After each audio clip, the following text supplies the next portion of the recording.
Hey everyone, welcome back. Gerbil here. So I'm actually recording from a hotel room, which means I don't have my studio here.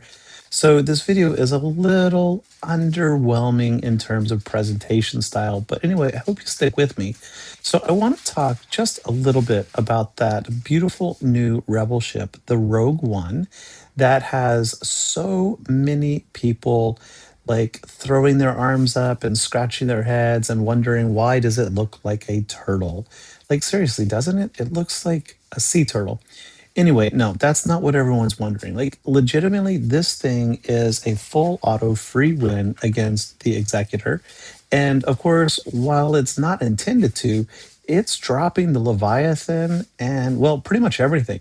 So what does that mean? Like, I know that CG is probably going to come in and nerf this thing a little bit. I absolutely expect that to get nerfed a little bit. That said, I think that what a lot of people are not remembering is that in another 10 days or so from now, we're actually getting another Rebel ship, the B Wing. It's confirmed. And I think that before we really answer the question, what does the Rogue One mean for the Rebel fleet? We got to think a little bit more about what does the Rogue One and the B Wing mean, because there are two capital ships, and the Profundity absolutely does not need another ship by itself. Whether you go in here with the Millennium Falcon, the Outrider, and then the Y Wing, and then you just put Rogue One there in the reinforcement spot. It beats what it's supposed to beat, the Executor. Like I said, on full auto, even at 3 stars, even with Gear 1 pilots. So what we know then is that the B Wing going in as another Profundity ship is absolutely wasted. So is CG going to do that? Likely no. That means it's intended to come here with Akbar. Now, I've been speculating and wondering for a long time, and I've been saying, if you recall, that I firmly believed that the home one was going to be uh, lifted. I did several videos on that a couple years ago, and I thought that after Leviathan, we would actually get. Initially, my thoughts were we would get another Galactic Republic fleet with General Skywalker leading it.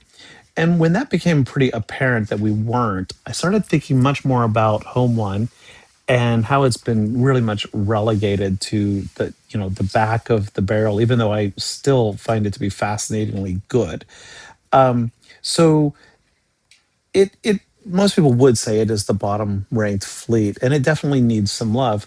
But then most recently, I thought we would get pirates, and so yeah, I was totally wrong on pirates. I was totally wrong on Galactic Republic, but I think the writing's on the wall at this point that the B wing is going to go with the home one. And what I'm really wondering is the Millennium Falcon even needed anymore under Profundity?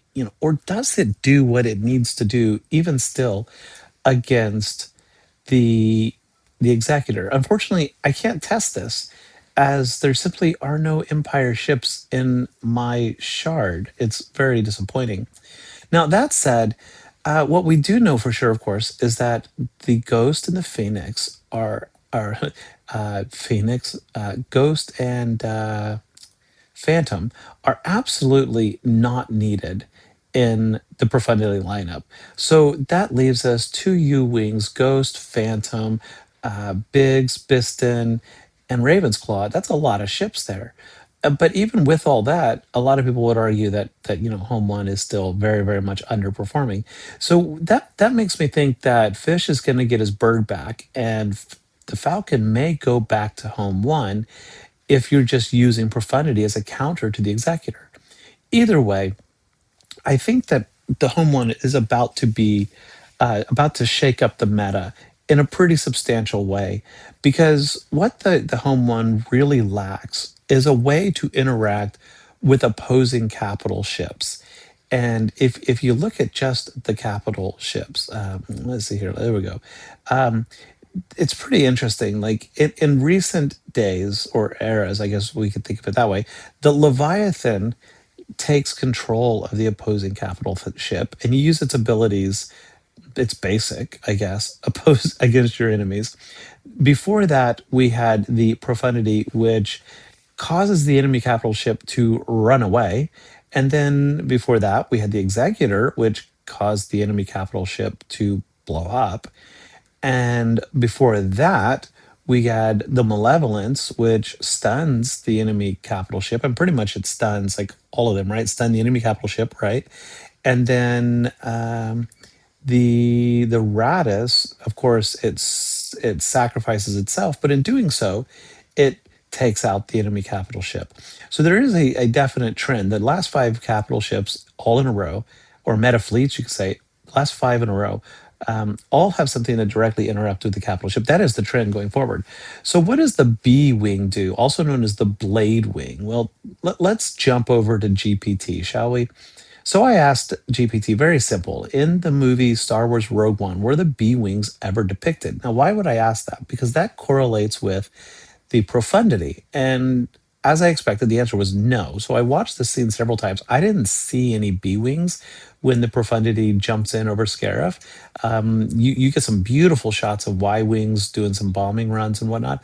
But no, the B Wings were not there. The B Wing, for those who love lore, they were introduced to the rebellion, um, and I do believe the first pilot was actually Harris and Dula, but I'm not certain on that one.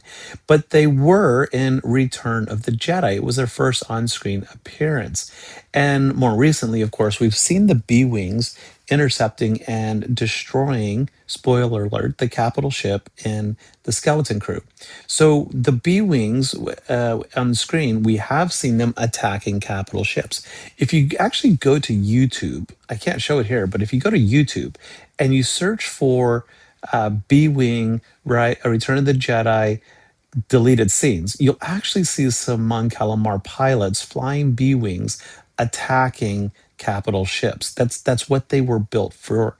And I asked GPT that. I'm like, okay, what was the primary role of the B-wing? Now you can go over to Wikipedia and read this yourself. But I'm just going to show you here what it said. Basically, their purpose, it says, it was intended to take on large, heavily shielded Imperial ships, star destroyers, frigates, etc., rather than dogfighters. So, in short, you can see here under the green check mark, the role was a heavy assault bomber, capital ship killer. And frankly, that's what the Home One needs. My guess, my gut instinct tells me that the Home One is going to be blessed with the B Wing, and that it's going to have an ability that stuns the enemy capital ship, basically trying to attack or kill the capital ship directly. Now, does that mean that this thing is going to be beating Leviathan? Yeah, I think it will for a few days. Then we'll get the inevitable. We've noticed an interaction with the B Wing and Home One under Akbar outperforming its intended, skill set or abilities. As such, we're looking into it and we'll nerf the endurance. So that's what I expect to see happen. Of course, that's probably not actually what will happen. But is it going to be meta breaking? Um, no, I don't think it's going to beat Leviathan. I don't think it's going to be Profundity. I don't think it'll beat Executor.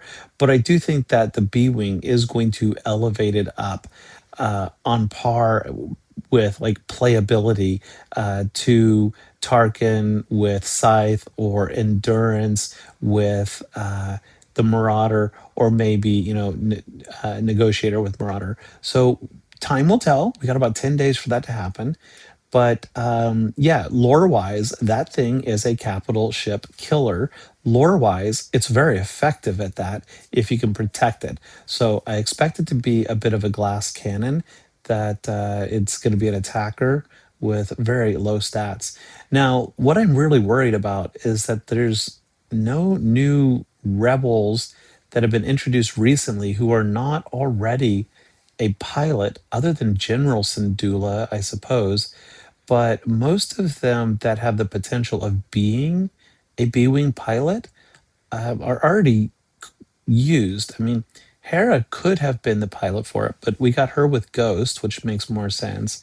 Definitely, isn't going to be characters like Princess Leia, Stormtrooper Han, um, Luthen. I mean, Luthen definitely needs his own ship.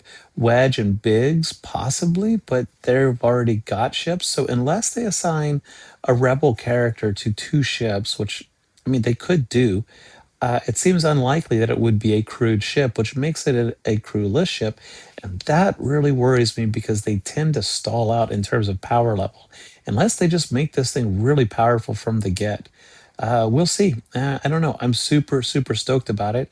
And once again, I just encourage you to, not panic, not freak out. Reserve your judgment on the state of the ships until we see what that B-wing looks like.